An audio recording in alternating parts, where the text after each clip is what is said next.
Bonjour à tous. Aujourd'hui, je vais vous parler d'un roman de Star Wars qui s'appelle Étoile perdue, qui a été écrit par Claudia Gray et qui vient de ressortir chez Pocket.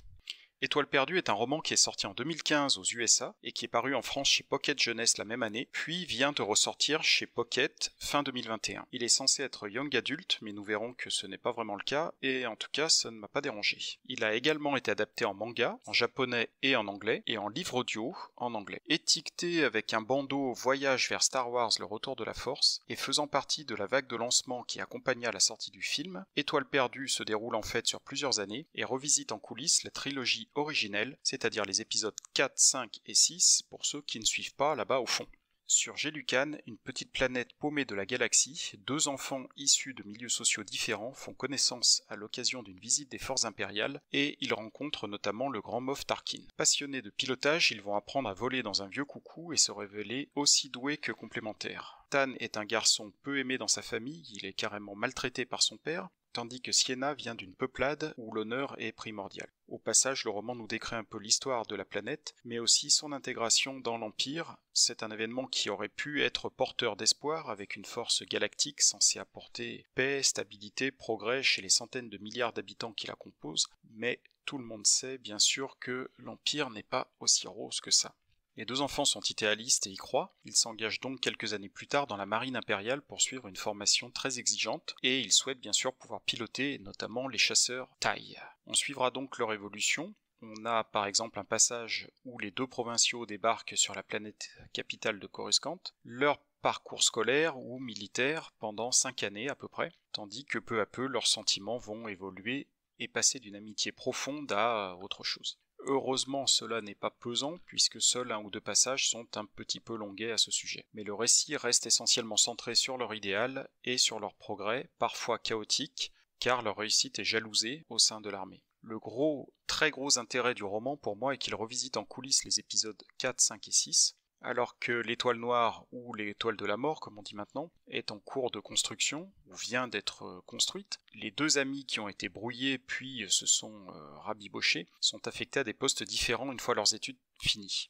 Tan se retrouve pilote de chasseur taille dans une escadrille top secrète, tandis que Sienna est affectée à un poste de commandement carrément sur le vaisseau de Dark Vador, tandis que celui-ci capture la princesse Leia. Mais l'événement capital de dissension entre les deux amis, et les potentiels amants, c'est la destruction d'Alderaan. Loyale à l'Empire, Sienna comprend la nécessité de faire un exemple et de stopper le terrorisme des supposés rebelles, tandis que Tan est choqué de la mort de milliards d'individus innocents.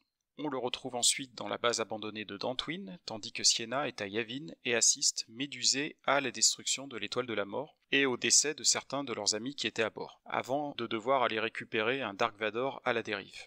Affecté maintenant sur Kerev Doy et témoin du caractère brutal de l'armée impériale, Tan déserte et repart sur Géluscan. Sienna le rejoint, officiellement pour le traquer et le livrer à l'armée, mais elle couvre en fait son évasion en le déclarant mort, malgré le fait qu'elle soit déchirée entre son amour pour lui et sa loyauté indéfectible à l'Empire. Les retrouvailles des deux amants seront l'occasion d'une scène d'ailleurs extrêmement rare, voire unique peut-être dans l'univers Star Wars, puisqu'il y a du sexe. Bien sûr, c'est très très soft, mais je ne crois pas avoir lu ou vu de passage de ce genre ailleurs. C'est d'ailleurs surprenant pour un récit initialement catalogué comme du young adult, même s'il n'y a rien de choquant ici, et je ne comprends d'ailleurs pas pourquoi Disney et Lucas occultent tellement cet aspect dans leurs histoires, y compris les histoires censées être destinées aux adultes.